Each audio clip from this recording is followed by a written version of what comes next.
আমাদের দেশে অনেকে জাকাতের টাকা আমরা দেই, কিন্তু খুব ভালো করে ইনভেস্টিগেশন করা ছাড়া, যাচাই বাছাই করা ছাড়া আমরা যাকে তাকে জাকাতের টাকা দিয়ে দিই। এতে জাকাত আদায় হবে না।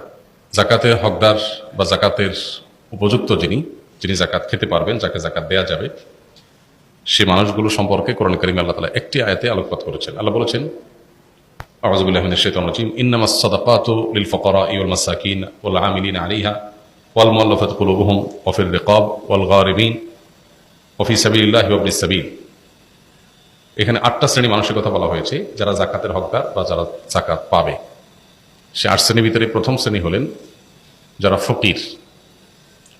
ফকির বলতে যারা অভাবী, তাদের যে উপার্জন হয় সে উপার্জন দিয়ে তাদের দিন বা মাস চলে না, কষ্ট হয়, দেনা হয়ে যায়, টেনে টেনে চলতে হয়। অর্থাৎ তাদের যেটা আছে সেটা দিয়ে তাদের একান্ত বেঁচে থাকার যে নিড প্রয়োজনীয় সেগুলো পূরণ করতে তাদের কষ্ট হয়। এরকম মানুষকে জাকাত দেওয়া যাবে। আরেকটা হলো যে আল মাসাকিন, দ্বিতীয় শ্রেণী হলেন যারা কিছুই নেই, একেবারে নিঃস্ব, তাকে তো জাকাত দেওয়াই যাবে। ফকির এবং মিসকিনের সংজ্ঞা নিয়ে ভিন্ন রকমের সংজ্ঞাও আছে, মত পার্থক্য আছে, কিন্তু মোটা দাগে এই দুইটা শ্রেণীর ব্যাপারে কোনো মত পার্থক্য নাই যে জাকাতের হকদার প্রথমত যাদের কিছুই নেই, একেবারে নিঃস্ব তারা, দ্বিতীয়ত যাদের আছে কিন্তু যেটা আছে সেটা দিয়ে তার চলে না। এই চলেনার মানে কি? চলেনার মানে অনেকের মাসে 1 লাখ টাকা স্যালারি দিয়ে তার আসলে চলে না। কেন চলে না? কারণ তার নতুন আরেকটা গাড়ি কেনার শখ আছে, ওই টাকাটা এখনো জোগাড় হয় নাই, তার অভাব আছে। এই টাইপের অভাবই না, খেয়ে পরে বেঁচে থাকা, ট্রিটমেন্ট করা, যেগুলো মানুষের প্রিন্সিপাল নিড, সেগুলো পূরণ করতে পারে না সে। এরকম যদি অভাবী হয়, ধরা যাক তার বেতন 15,000 টাকা মাসে বা 20,000 টাকা মাসে, ঢাকা শহরে 1 রুমের বাসা নিয়ে বাচ্চাদের নিয়ে থাকে, কষ্ট হয়, তার খাবার দাবার আবাসন এটুকুর ব্যবস্থা করতে কষ্ট হয়ে যায়, হয় দেনা হয়ে যায়, আর নাহলে অনেক টানাটানি করে চলতে হয়। এরকম মানুষকে জাকাত দেওয়া যাবে। 3 নম্বর হলো জাকাতের যারা উসুলকারী, তারা। জাকাতের উসুল কারা করেন?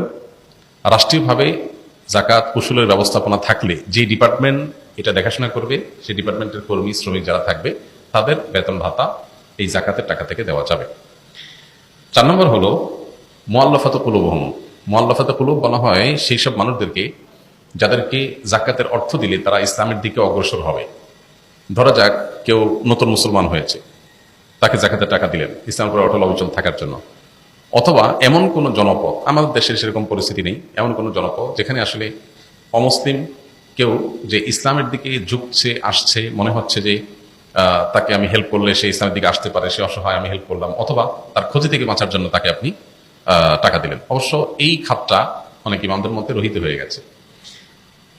5 নম্বর হলো দাস মুক্তি। এটার অপশন এখন নাই। দাস দাসীরা, তাদেরকে মুক্ত করার জন্য জাকাতের অর্থ ব্যয় করা যাবে। আপনি ইসলামের বিধিবিধানগুলো দেখেন, কোরআন আয়াতগুলো দেখেন, দেখবেন মানুষকে দাসত্ব থেকে মুক্ত করার জন্য ইসলাম বহু আয়োজন রেখেছে। আপনি কোন একটা ভুল করেছেন, অন্যায় করেছেন, এটার ক্ষতিপূরণ কাফারা দাস মুক্তি। এই যে আপনার কোন দাস, কোন দাসী তার মালিক থেকে মুক্ত হতে চায় টাকার বিনিময়ে, তাকে আপনি জাকাতের টাকা দিয়ে মুক্ত করতে পারবেন। মানে মানুষকে দাস মুক্তি থেকে, দাসত্ব থেকে মুক্তি দেওয়ার জন্য ইসলাম নানামুখী আয়োজন রেখেছে। 6 নম্বর হলো ঋণগ্রস্ত ব্যক্তি, গারিমিন, যারা কোনো কারণে তাদের মৌলিক প্রয়োজন পূরণ করতে গিয়ে লোন হয়ে গেছে, ঋণ হয়ে গেছে, সে ঋণ পরিশোধ করার সামর্থ্য তার নাই। গরিব মানুষ, ট্রিটমেন্ট করতে করতে অনেক টাকা দেনা হয়ে গেছে, তাকে জাকাতের টাকা দিতে পারবেন। অথবা তার মৌলিক প্রয়োজন পূরণ করতে গিয়ে দেনা হয়ে গেছে। কেউ ব্যবসা সম্প্রসারণ করতে গিয়ে দেনা হয়ে গেছেন, তাকে জাকাত দেওয়া যাবে না। তার এই ঋণটা বাণিজ্যিক, কমার্শিয়াল লোন, এটা তার প্রিন্সিপাল নিড পূরণের জন্য লোন না। 7 নম্বর হলো সাবিলিল্লাহ, আল্লাহর রাস্তায়। আল্লাহর রাস্তা বলতে জিহাদকে উদ্দেশ্য করা হয়েছে। কোন কোন আলেম এটাকে ব্যাপকভাবে যে কোনো দিনের কাজ, দাওয়াতের কাজকেও এখানে শামিল করেন। মূলত এখানে জেহাদকে মিন করেছে। জেহাদ যদি চলমান থাকে, সুযোগ থাকে, সেখানে জাকাতের টাকা দেওয়ার, সেখানে জাকাতের টাকা দেওয়া যাবে।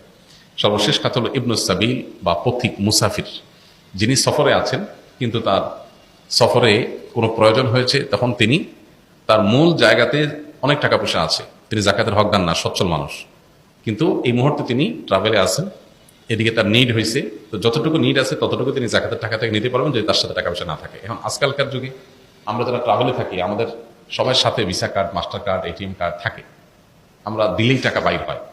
তো এরকম যদি হয় যে আমার আসলে নিড পূরণ করার ব্যবস্থা আছে, তাহলে আবার আমি মুসাফির মানুষ জাকাত খাওয়া শুরু করে দিলাম, এটা করা যাবে না। এটা হলো তখন যদি আপনি সফরে থাকেন, বিপদে পড়ছেন, নাই আপনার কাছে এই মুহূর্তে সম্পদ দূরে আছে, আপনি জাকাতের টাকা দিতে পারবেন। আর যদি আপনি দেশে থাকেন, আপনি সফরে থাকেন, বিপদে পড়ছেন, নাই আপনার কাছে এই মুহূর্তে সম্পদ দূরে আছে, আপনি জাকাতের টাকা দিতে পারবেন। তাহলে যতটুকু নিড আছে ততটুকু আপনি নিতে পারবেন। এই হলো মোটামুটি জাকাতের খাতগুলো। এর মধ্যে অন্যতম প্রধান বা মূল হলো গরিব অভাবী মানুষ, যাদের আসলে একেবারে মৌলিক প্রয়োজনগুলো পূরণ করার সামর্থ্য নেই।